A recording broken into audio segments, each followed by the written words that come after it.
ngapain? Enggak, lo tau gak sih? Apa? Lihat gak sih itu ada toren jauh di sana? Taruh MSU kenapa? Nah, lo pernah gak sih kepikiran, itu kan toren tuh jauh di atas tuh. Ah, Gimana cara kita monitoringnya? iya juga ya. Sebetulnya itu iya juga ya. Gimana ya? Itu kan susah tuh naiknya tuh. Hmm, Kita belum tahu kira-kira penuh apa enggak, ya. kotor apa enggak. Ya. Itu Oh iya. gimana ya? Terus cara ngurasnya gimana gitu Ah, kan? Kalau misalkan gimana? airnya kotor, kasihan yang mau ibadah kan maksudnya. Betul. Iya juga ya. Kayaknya kita kan elektro nih. Hmm. Kita harus nyiptain suatu teknologi yang bisa monitoring level dari toren. Terus gimana caranya kita tuh tahu dengan mudah gitu. Misalkan integrasi sama mobile apps atau apa gitu guys. Oh iya juga ya, Mainannya berarti IoT ya. IoT ya. Iya. Jadi gimana? Penasaran? Simak video berikut ini.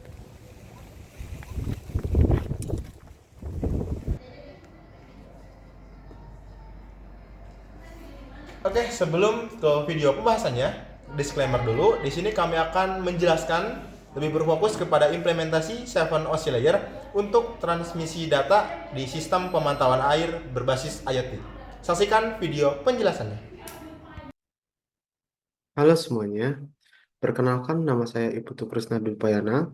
Pada kesempatan kali ini, saya akan memaparkan tentang implementasi 7OC Layer untuk transmisi data dalam sistem pemantauan tangki air pintar berbasis IoT. Oke, kenapa? Kenapa memilih pemantauan tangki air? Nah, karena pada metode tradisional itu sangat sulit untuk memantau level air. Jadi pada metode yang sekarang masih ada itu bisa untuk mengotomatisasikan, akan tetapi tidak bisa memanage dengan kehendak kita juga. Contohnya, kita ingin mengetahui ketinggian air pada toren kita melalui device atau handphone yang kita punya. Itu belum bisa. Dan juga ingin membersihkannya secara otomatis, itu belum bisa juga. Dan juga untuk mendeteksi kebocoran ini juga belum bisa. Nah, selanjutnya pasti tujuannya itu untuk memastikan distribusi air yang optimal dan mendeteksi kebocoran cepat dan menjaga kualitas air tetap bagus. Lalu penambahan sistem IoT dengan sistem integrasi ini harapannya bisa menjadi eh, terobosan baru untuk mengkontrol sistem ini secara jarak jauh jauh melalui aplikasi.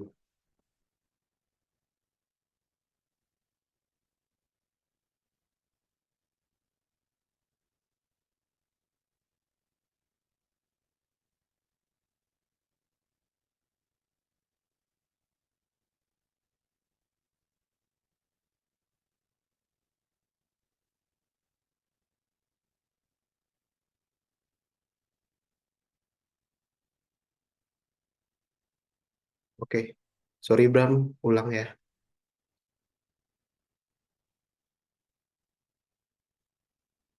Oke, ini untuk perbandingan 7OC layer, lalu IoT layer, dan TCP model. Jadi pada IoT layer itu ada 3 layer yang menjadi arsitekturnya. Yang pertama itu ada yang paling bawah itu ada physical layer, selanjutnya network layer, yang terakhir application layer. Nah, pada sistem telekomunikasi itu ada 7OC model. Nah, pada IoT layer 7OC modelnya itu termasuk yang mana sih? Termasuk ke IoT layer yang mana? Nah, itu termasuk ke network layer. Jadi lebih ke proses pengiriman datanya seperti apa. Jadi sistem telekomunikasi itu memang membahas terkait pengiriman data dan enkripsi, lalu keamanannya seperti apa, protokolnya seperti apa. Nah, pada OSI model ini ada 7, namanya saja sudah 7OC layer gitu ya. Jadi yang pertama itu di bawah ada physical, lalu data link layer, network layer, transport layer, session layer, presentation layer, lalu application. Nah, pada TCP model pun juga sama. Dari 4 eh, TCP model termasuk ke network layer juga. Yang pertama itu ada network access dan physical, lalu ada internet, lalu ada transport dan application. Jadi sebenarnya ini mirip-mirip ya, tapi memang kita menitik beratkan di sistem telekomunikasinya, yaitu 7OC modelnya. Jadi kita lanjut ke pembahasan terkait uh, physical layer atau yang biasa disebut perception layer. Nah, jadi perception layer itu apa sih? Nah, untuk perception layer itu lebih ke hardware yang memang benar-benar menjadi lapisan dari sebuah project IoT yang bisa termasuk sensor dan aktuator untuk memantau lalu untuk mengontrol kondisi air dalam tangki pada project ini atau kasus ini. Contohnya itu seperti sensor ultrasonik untuk memantau ketinggian air lalu dikonversi menjadi volume dalam liter juga bisa. Lalu dibuatkan batas-batas aman volume untuk on-off pompa pada saat kapan cocok untuk dihidupkan pompa untuk mengisi air, pada saat kapan mematikan pompa untuk stop pengisian air. Lalu ada juga contohnya flow sensor untuk membaca aliran air seberapa banyak, seberapa deras juga bisa. Lalu ada solenoid valve untuk menutup aliran air. Lalu bisa juga ditambahkan untuk sensor pH, turbidity, dan TDS sensor untuk mengecek kualitas airnya. Nah, sensor-sensor ini tuh dikumpulkan di mana? Lalu diproses di mana? Nah, biasanya eh, device atau hardware yang paling sering digunakan untuk project IoT itu ESP32 Node MCU.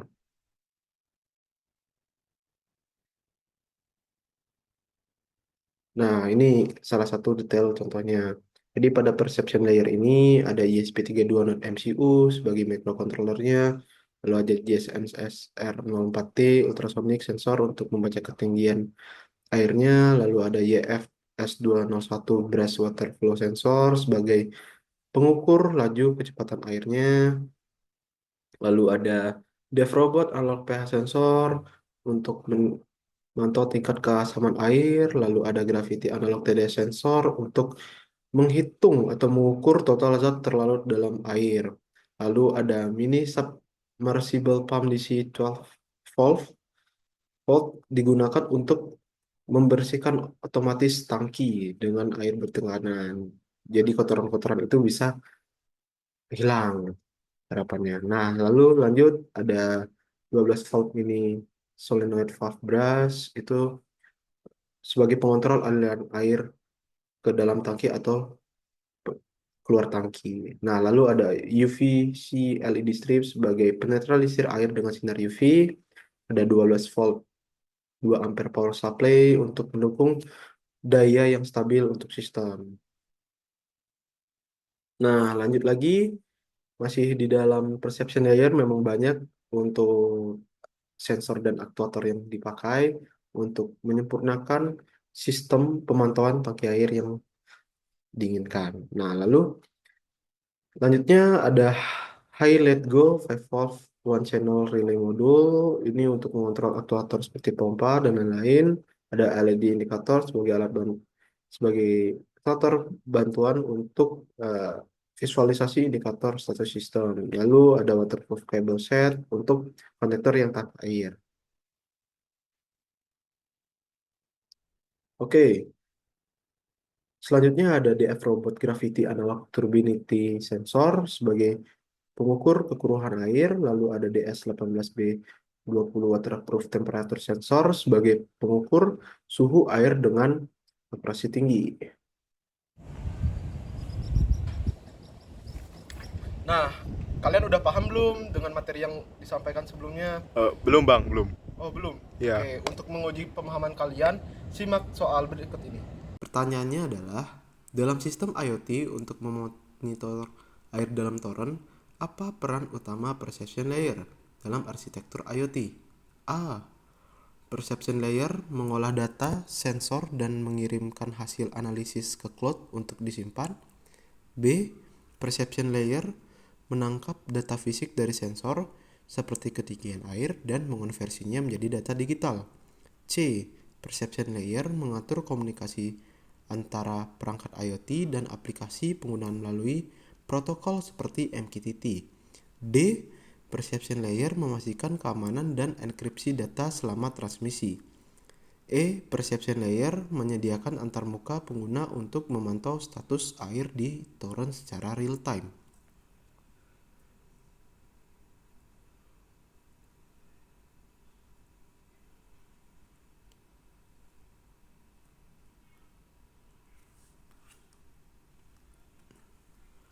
Oke, jadi apa jawaban Anda? Oke, jadi apa jawaban kalian? Apakah benar? Jadi jawabannya itu B, yaitu perception layer menangkap data fisik dari sensor seperti ketinggian air dan mengonversinya menjadi data digital. Apakah kalian masih bingung kenapa jawabannya B?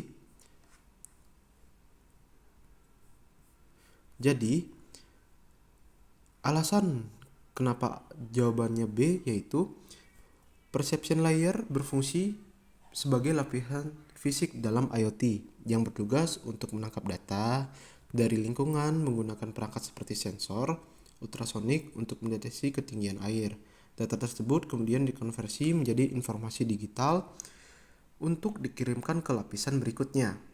Jadi begitu alasannya kenapa jawabannya B. Baik, selanjutnya kita akan membahas mengenai network layer, yakni layer yang kedua di dalam IoT arsitektur atau Internet of Things arsitektur. Dalam IoT arsitektur, network layer ini berperan sebagai penghubung antara layer sebelumnya, yakni perception layer, dengan layer terakhir, yakni adalah application layer. Fungsi utama dari layer ini adalah untuk mentransmisikan data yang dikumpulkan oleh perangkat-perangkat fisik seperti sensor ke application layer tadi, yakni adalah layanan cloud ataupun server yang diplot sebagai layer untuk mengolah data maupun untuk memvisualisasikan data. Diibaratkan, network layer ini ibaratnya seperti lem. Kalau kita punya dua buah potongan kertas, maka kertas itu akan dihubungkan menggunakan lem. Nah, di sini sama. Network layer juga berperan sebagai penghubung atau yang mempersatukan antara perception layer dengan application layer. Selanjutnya, kita akan bahas lebih dalam lagi mengenai network layer. Network layer memiliki fungsi yang amat sangat penting atau sangat berperan di dalam suatu environment Internet of Things. Salah satu fungsi utama atau beberapa fungsi utama dalam network layer yakni adalah network layer berperan sebagai komponen atau layer untuk proses transfer data dari perangkat fisik tadi ke dalam sistem pusat, server, ataupun aplikasi lainnya. Jadi, diibaratkan network layer ini sebagai mobil gitu, yang akan mengangkut satu barang, misalkan dari suatu pabrik atau gudang, sampai dia ke tangan konsumen. Kemudian, fungsi lain yakni adalah sebagai keandalan komunikasi. Ianya difungsikan untuk menjamin koneksi yang stabil, karena diperlukan koneksi yang stabil untuk perjalanan data yang mulus dari perangkat bawah hingga perangkat lapisan yang paling atas. Namun di sini, sistem yang stabil atau koneksi yang stabil dipengaruhi oleh berbagai faktor, terutama adalah kondisi jaringan yang bervariasi di setiap-tiap daerah. Oleh karenanya, diperlukan jaringan yang stabil untuk menjamin transfer data yang stabil pula. Kemudian yang terakhir adalah di bagian keamanan data. Network layer pada umumnya dia memiliki suatu serangkaian pengaman untuk mengamankan data yang ditransmisikan antara lapisan perception layer hingga ke application layer. Dalam hal ini, algoritma atau program yang digunakan untuk melindungi data atau mengamankan data dari tangan-tangan yang tidak bertanggung jawab adalah enkripsi dan autentikasi. Namun, masih banyak lagi bagaimana algoritma atau cara metode yang digunakan untuk mengamankan data, seperti TLS ataupun security lainnya. Baik, Pembahasan selanjutnya adalah mengenai apa saja sih yang ada di komponen network layer. Tentunya beberapa peranan penting dari beberapa komponen yang sudah teman-teman lihat di sini adalah komponen-komponen yang bermain di dalam network layer.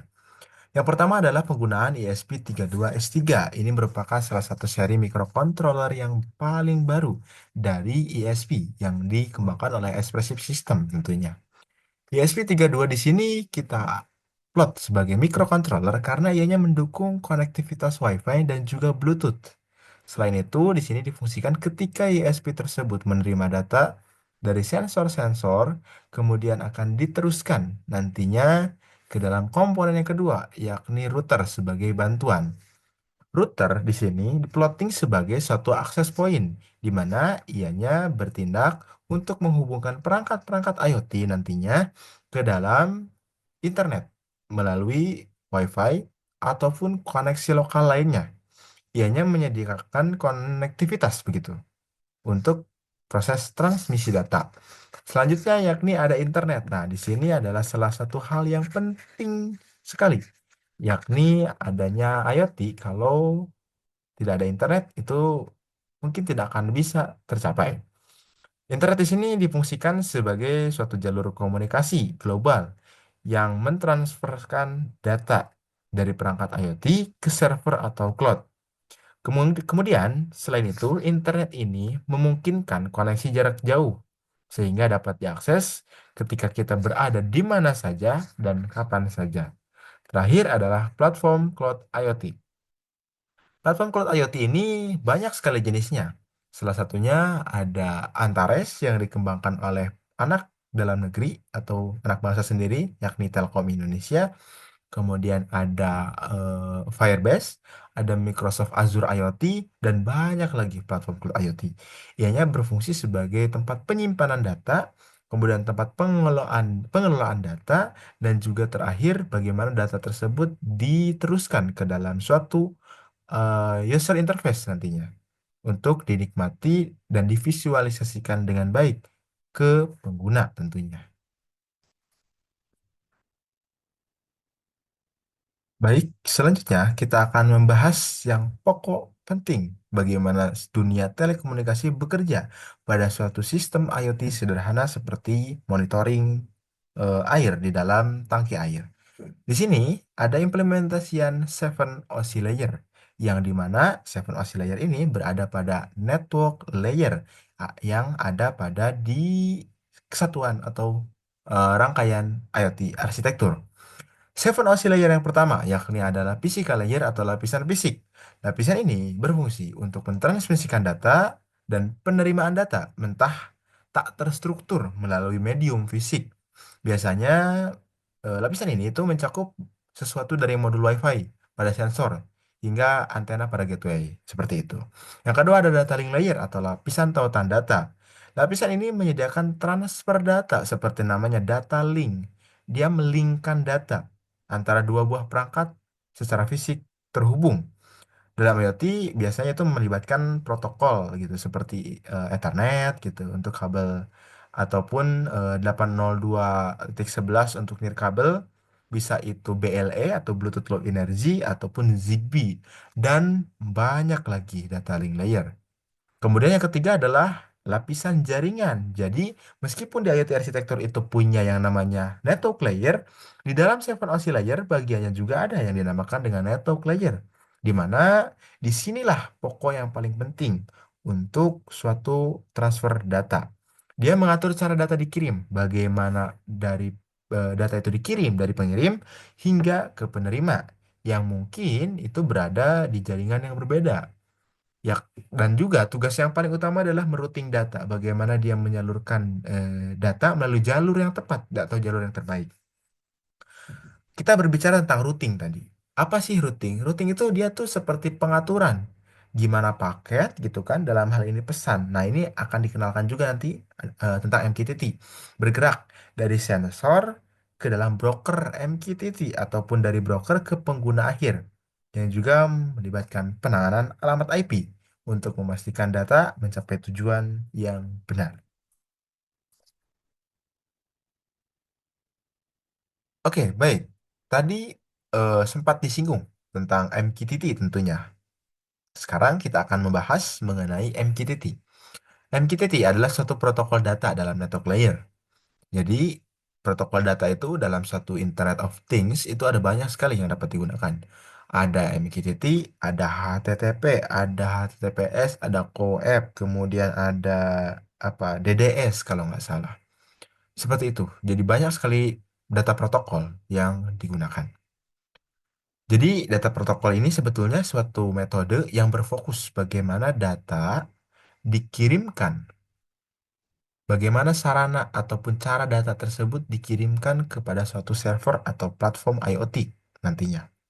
Dalam hal ini, kita menggunakan MQTT. Kenapa kita menggunakan MQTT? Karena yang pertama, MQTT itu sangat-sangat baik, sangat kompatibel ketika digunakan sebagai aplikasi monitoring real time dalam suatu sistem Internet of Things. MQTT, Message Queuing Telemetry Transport.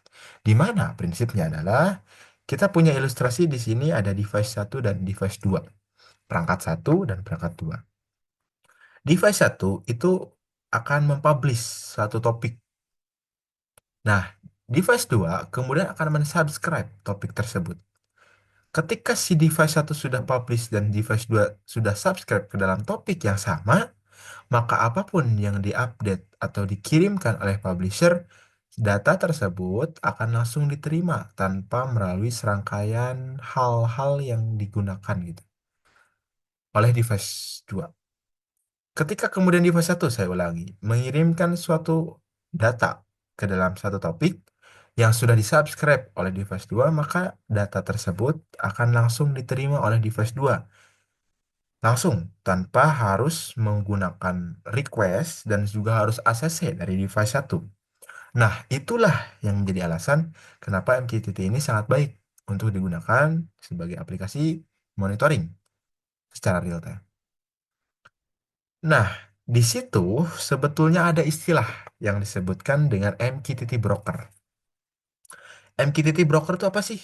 Jadi, MQTT broker adalah suatu software atau suatu tools yang digunakan untuk mengatur hubungan antara publisher dengan subscriber, mengatur alur komunikasi, mengatur alur data yang ada di dalam satu MQTT. Misalkan device satu atau device 2 atau device 3 dan device lain di sini adalah mempublish hal yang sama ke dalam broker atau mempublish topik yang berbeda-beda terserah. Kemudian device-device yang sudah subscribe itu akan otomatis menerima dia langsung. Yang ini contoh device satu misalkan analogikan dia mengupdate atau mempublish satu data mengenai intensitas cahaya. Maka akan otomatis nih oleh device yang ini otomatis dia akan mendapatkan data dari si device ini, dari cahaya. Kemudian device 2 adalah mengenai rumah, kitchen atau door. Di-update lah dia ke broker. Bagaimana misalnya keadaan pintu terbuka, gitu. Maka si device ini akan langsung dapat data kalau pintunya terbuka. Kemudian contoh yang ketiga, tentang jendela. Kalau misalkan si jendela itu masih tertutup gitu, dipublish oleh si device ini ke dalam broker, maka akan otomatis device yang ini akan juga mendapatkan data bahwa si jendela masih dalam keadaan tertutup. Di sini saya mempunyai analogi sederhana, teman-teman. Contoh kita kita semua pasti main YouTube. Tidak ada yang nonton YouTube pada zaman sekarang. Nah, di sini dapat dianalogikan broker itu sebagai YouTube-nya. Kemudian si YouTuber yang sering kita tonton itu adalah sebagai publisher dan kita itu orang-orang yang mensubscribe channel-channelnya. Jadi setiap misalkan di sini ada nih konten dari Ria Ricis misalkan. Dia punya konten baru, diupload lah ke YouTube. Kita yang sudah subscribe atau berlangganan ke si channelnya Ria Ricis ini akan otomatis dapat notifikasi nih kalau misalkan oh Ria Ricis ada konten terbaru. Intinya, setiap Ria Ricis ini publish konten baru, maka kita sebagai subscribernya akan langsung mendapatkan notifikasi bahwa ada video terbaru dari Ria Ricis. Nah, itulah prinsip dari MQTT dan itulah peran dari MQTT Broker. Jadi MQTT Broker dalam hal ini diibaratkan sebagai YouTube, di mana ianya ada tempat untuk saling bertukar informasi, di mana publisher mempublish suatu topik dan juga subscriber akan mendapatkan apa yang dipublish oleh si publisher atau YouTuber itu sendiri. Nah, kita lanjut. Karena kita punya 7 OSI layer dan kita baru bahas 3, yang keempat kemudian ada layer transport. Jadi layer transport itu dia menyediakan transfer data yang handal. Itu lebih ke pengaturan kontrol aliran dan juga error handling dari data. Nah, di IoT itu yang kita gunakan itu lebih ke TCP dibandingkan UDP. Karena MQTT itu identik dan kental dengan TCP untuk koneksi yang handal. Untuk transport layer. Kita beralih ke session layer. Sebagaimana namanya session, itu layer yang ada di session layer itu ianya berfungsi untuk mengelola sesi komunikasi antara perangkat, baik itu pembukaan, penutupan maupun manajemen sesi lainnya. Di dalam IoT, pengolahan sesi MQTT dapat dimasukkan, di mana ianya dapat mengatur diplot gitu sebagaimana mestinya ketika ada data dikirim. Nah, maka bagaimana kemudian perangkat penerima itu menerima dengan baik. Nah, itulah fungsi dari session layer. Kemudian selanjutnya adalah presentation layer. Nah, kalau presentation layer itu lebih ke bagaimana data dari format itu digunakan, yang digunakan aplikasi itu menjadi format jaringan tentunya, ataupun sebaliknya gitu. Nah, di dalam IoT biasanya itu melibatkan satu enkripsi data dan konversi format file, seperti serialisasi atau deserialisasi. Dan layer yang terakhir dalam OSI layer itu ada yang namanya application layer atau lapisan aplikasi. Nah, ini application layernya berbeda. Hati-hati dengan application layer yang ada di dalam IoT arsitektur. Jadi kita review dulu sebentar ya. Kita punya yang namanya IoT arsitektur ada 3, ada perception, ada network layer, ada application layer. Nah, server OSI layer itu berada pada network layer yang di dalamnya ada juga yang namanya application layer. Nah, lapisan OSI layer yang bernama application layer itu adalah aplikasi di mana aplikasi ini jaringannya itu beroperasi gitu. Sudah ada lapisan langsung yang berinteraksi secara end user. Nah, kita berbicara teknologi yang kita bangun, MQTT sebagai protokol itu adalah eh, apa ya, aplikasinya itu beroperasi di sini gitu. Jadi, ketika nanti platform IoT kemudian mempunyai data gitu, sebagaimana ia perannya misalkan double sebagai broker dan juga sebagai server nantinya, maka akan ada API. API inilah yang akan diambil kemudian oleh beberapa UI, karena UI itu banyak, ada mobile apps, ada desktop apps, ada web apps, apapun itu. Kemudian data itulah yang akan dikirimkan ke dalam mobile apps ataupun aplikasi lainnya melalui API key. Jadi aplikasi layer di dalam 7OSI layer berperan untuk menyediakan layanan data yang sudah terkumpul untuk ditampilkan kemudian di layer selanjutnya. Seperti itu. Oke, baik. Selanjutnya, nah inilah bagaimana data itu berjalan di dalam network layer. Pertama-tama, nanti ketika suatu controller ESP32 ini mengsensing beberapa fenomena fisik, misalkan ketinggian air, bagaimana kemudian kualitas atau pH air di dalam toren. Nah, data yang sudah terkumpul kemudian akan dibantu oleh router di sini untuk nantinya akan terhubung ke internet. Router akan membantu ESP32 untuk terhubung ke internet. Agar apa? Agar supaya data ini nanti akan dikirimkan dan tersampaikan dengan baik ke dalam cloud server. Setelah nanti terhubung ke internet melalui router, maka data tersebut akan dikirimkan melalui internet secara nirkabel dan akan terkirim ke dalam cloud server atau platform IoT cloud nantinya. Ketika kemudian sudah diterima di dalam cloud server, maka data yang ini melalui application dalam 7OS Layer nanti akan ada API-nya. Nah, API inilah yang akan kita ambil, kita deploy ke dalam model mobile apps yang ada. Sehingga di dalam mobile apps kita akan langsung terus-terusan menerima bagaimana data itu terjadi atau data itu tersimpan dan sudah dikelola di dalam cloud server. Jadi mobile apps ini, aplikasi ini itu hanya menampilkan data sebagai user interface antara human to machine, gitu. Jadi bagaimana kita berkomunikasi atau misalkan bagaimana kita berhubungan dengan si perangkat dalam satu sistem IoT yang ada. Bang, ngapain bang? Kamu gimana? Penjelasannya udah paham belum yang tadi? Ya, sedikit-sedikit lah bang. Oke, kalau sedikit-sedikit supaya lama-lama jadi bukit, berikut ini ada pertanyaan atau soal yang harus kalian kerjakan. Oke, pada protokol komunikasi IoT seperti MQTT, manakah pernyataan berikut yang paling sesuai menggambarkan peran network layer dalam model komunikasi tersebut?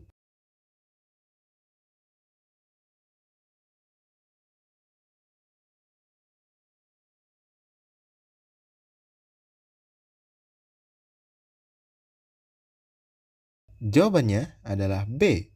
Network layer memastikan data dikirimkan ke tujuan melalui alamat IP atau internet protokol dan rute yang optimal.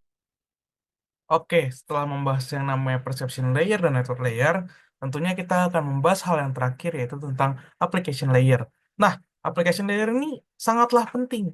Kenapa sih penting? Jadi, fungsi application layer ini sebagai fungsi antarmuka antara pengguna dengan sistem IoT-nya. Nah, jadi ibarat kata jika tidak ada application layer ini, tidak ada penghubung yang memudahkan pengguna untuk memantau dari sistem-sistem IoT ini.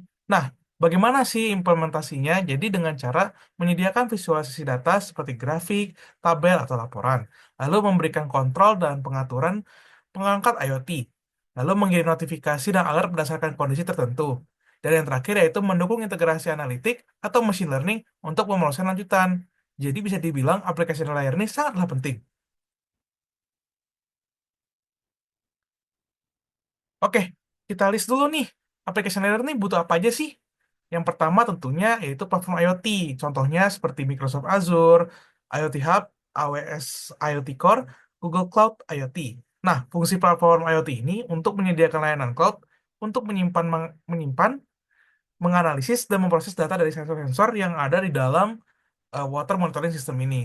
Lalu yang kedua adalah database management. Contohnya seperti apa sih? Yaitu ada SQL, NoSQL, atau yang sering kita dengar dengan MongoDB, lalu InfluxDB yaitu time series database. Nah, fungsinya itu untuk menyimpan data historis dan real time dari perangkat IoT tersebut. Yang ketiga adalah dashboard atau visualisasi data. Contohnya yaitu Grafana, Power BI, Tableau, atau dashboard custom berbasis web atau aplikasi. Nah, fungsinya itu untuk menampilkan data sensor seperti ketinggian air dan kualitas air dalam bentuk grafik atau tabel. Jadi memang perlu ditekankan kembali, memang yang kita cari dalam proses pembuatan sistem water monitoring ini yaitu tentunya ketinggian air dan kualitas air. Karena itu adalah hal-hal yang sangat penting diperhatikan atau hal-hal basic yang sangat diperhatikan dalam eh, pengontrolan air yang kita gunakan sehari-hari. Oke, lanjut ke aplikasi mobile atau web. Contoh aplikasinya itu aplikasinya berbasis React, Flutter, atau Codular Platform gitulah. Memungkinkan pengguna untuk memantau dan mengontrol sistem melalui antarmuka. Nah, inilah yang sangat penting untuk digunakan oleh pengguna karena ini yang langsung dilihat oleh kita langsung. Karena kita kan nggak mungkin tuh hanya ngeliat program-program, tapi kita lebih ngeliat UI-nya atau user interface. Nah, tentunya yang kelima ada notification system. Nah, jadi dari aplikasi tadi, masuklah ke notifikasi kepada para penggunanya seperti email, SMS API, atau push notification yang sering kita jumpai dalam HP kita. Nah, fungsinya ini untuk memberikan notifikasi jika terkait kondisi kritis seperti pH yang rendah atau level tangki kosong. Mungkin yang sangat penting yaitu level tangki kosong, karena ketika kita kekurangan air dan sampai tidak ada air, sangatlah mengganggu kegiatan kita sehari-hari. Nah, yang keenam ada API Gateway, yaitu contohnya adalah REST API dan MQTT broker. Nah, fungsinya ini untuk menghubungkan data dari cloud server ke aplikasi front end. Dan yang terakhir adalah control system, yaitu adalah contohnya adalah integrasi perangkat IoT untuk kontrol jarak jauh. Jadi fungsinya itu untuk mengirimkan pemerintah kembali perangkat, misalnya mematikan atau menyebutkan pompa air. Nah, hal ini bisa kita lakukan seperti misalnya gini, kita pergi nih keluar kota. Nah, ternyata kita baru ingat, oh iya airnya lupa diisi nih. Nanti kalau misalnya kita balik gak ada air kan berbahaya. Jadi bisa langsung kita nyalain dari mobile apps untuk menyalakan pompanya sehingga dapat mengisi toren itu kembali. Nah, sebenarnya ini sudah dapat diimplementasikan pada beberapa smart home ya. Contohnya seperti kita bisa menyalakan atau mematikan lampu, bisa mematikan TV atau alat-alat elektronik rumah lainnya. Nah, tapi belum ada yang sampai ke bagian pompa air. Itulah kenapa kita mengembangkan di bagian pemompa air ini. Oke, kita lanjut nih. Nah, dari banyak jenis-jenis aplikasi ya, ada mobile apps, ada website apps, ada desktop apps. Nih, kenapa sih mobile apps itu paling ideal? Bisa dibilang yang pertama yaitu probabilitasnya tinggi. Jadi pengguna dapat memantau di mana saja dan kapan saja melalui smartphone. Nah, tentunya kita semua kan punya smartphone nih. Tentunya kita juga tidak bisa lepas nih dengan smartphone kita. Dengan begitu, mobile apps di sini adalah pilihan yang sangat terbaik untuk menjadi basic platform dari water monitoring ini. Yang kedua adalah user friendly. Jadi antar muka grafisnya atau GUI-nya mudah digunakan. Jadi bisa dibilang orang yang baru mempunyai juga cepat gampang memahaminya lah karena untuk pemantauan visualnya dan real time-nya sangatlah mudah dipahami. Lalu ada real time notification. Jadi untuk memberikan notifikasi instan jika terjadi anomali seperti air rendah atau gas air menurun. Jadi contohnya ada notifikasi-notifikasi yang dapat kita lihat bahwa menyatakan misalnya torennya dalam keadaan habis sehingga kita dapat memerintahkan untuk pompa mengisi kembali. Dan terakhir adalah integrasi langsung. Mobile apps ini juga dapat dengan mudah terhubung dengan cloud IoT melalui API untuk mendapatkan data terkini. Nah, fungsi utama application layer menggunakan mobile apps ini apa aja sih? Yang pertama yaitu visualisasi data. Jadi data dari sensor yaitu ketinggian air, pH kualitas air ditampilkan dalam bentuk grafik, dashboard, atau status real time. Nah, contohnya itu nanti ada diagram level air dan laporan kualitas air. Lalu yang kedua yaitu monitoring real time. Jadi pengguna dapat memantau bagaimana kondisi tangki air secara langsung melalui aplikasi. Jadi contohnya seperti melihat angka ketinggian air dalam sentimeter atau tinggi kualitas air dalam skala pH. Lalu yang terakhir adalah notifikasi dan alert yang seperti yang saya sudah bahas sebelumnya. Ya, jadi dia untuk aplikasi memberikan notifikasi push ke smartphone jika terjadi kondisi abnormal seperti level air rendah, pH air tidak sesuai, dan notifikasi dapat berupa pop-up, email atau SMS. Jadi itu mungkin bisa dapat kita cari data lebih lanjut lagi mana yang kira-kira lebih eh, cocok lah untuk diimplementasikan pada kehidupan kita sehari-hari.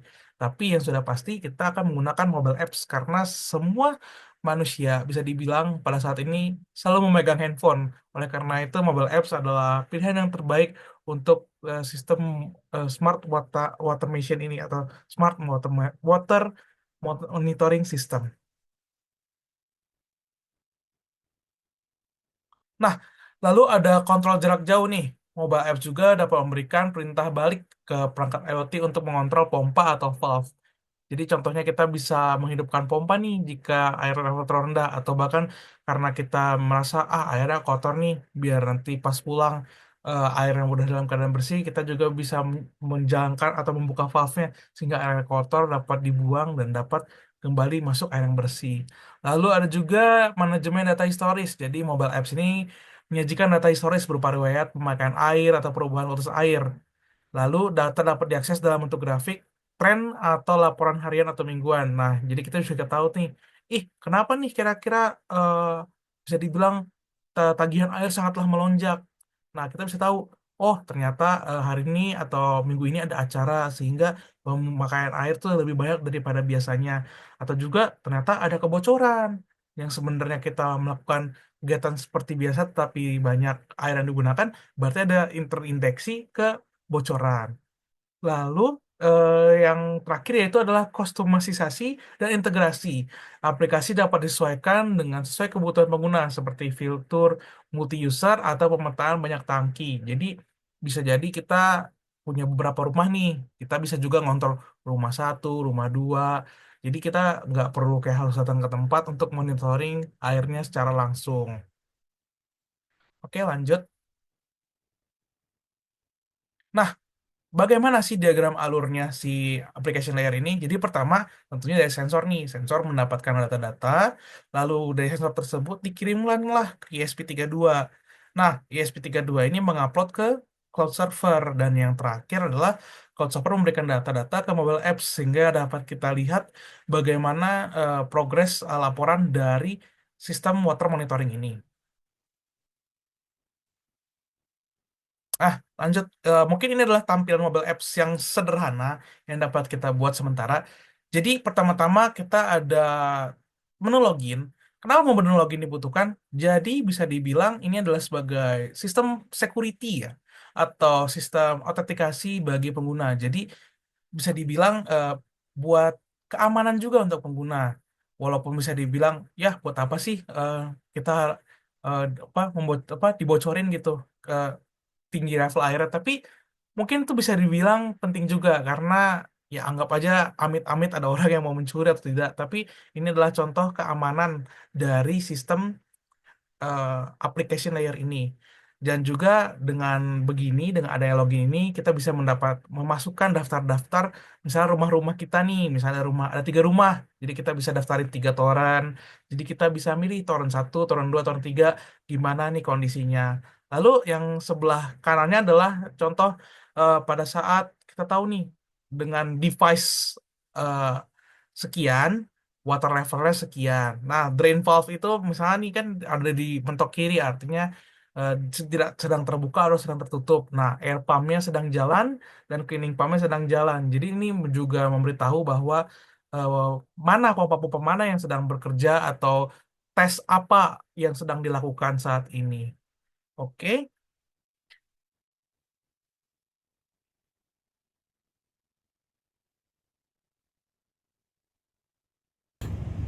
Bang, bang.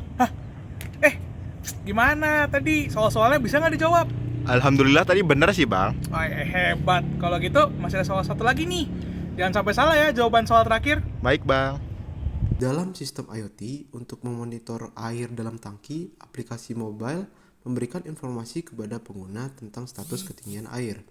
Apa contoh fitur cerdas yang dapat disediakan oleh application layer untuk meningkatkan pengalaman pengguna? A. Memberikan notifikasi saat air dalam tangki hampir habis atau penuh dengan rekomendasi tindakan. B. Mengatur pengumpulan data dari sensor tangki menggunakan protokol komunikasi seperti MQTT. C. Menentukan jalur terpendek untuk pengiriman data dari perangkat ke server. D. Mengukur ketinggian air secara langsung melalui aplikasi tanpa menggunakan perangkat sensor. E. Menjamin keamanan data selama proses transmisi antara sensor dan aplikasi mobile. Oke, jadi jawabannya itu A ya, teman-teman. Memberikan notifikasi saat air dalam tangki hampir habis atau penuh dengan rekomendasi tingkatkan. Oke, jadi alasan kenapa jawabannya A itu adalah balik lagi ke definisi application layer yang tidak hanya menampilkan data, akan tetapi juga dapat memberikan fitur tambahan seperti notifikasi cerdas, prediksi kebutuhan air, atau rekomendasi pengisian otomatis berdasarkan pola penggunaan, sehingga memberikan manfaat praktis dan pengalaman yang lebih baik. Sekian dapat kami sampaikan dari kelompok 8 mengenai Smart Water Monitoring System. Untuk kesalahan kata sebelumnya kami mohon maaf. Sekian dan terima kasih.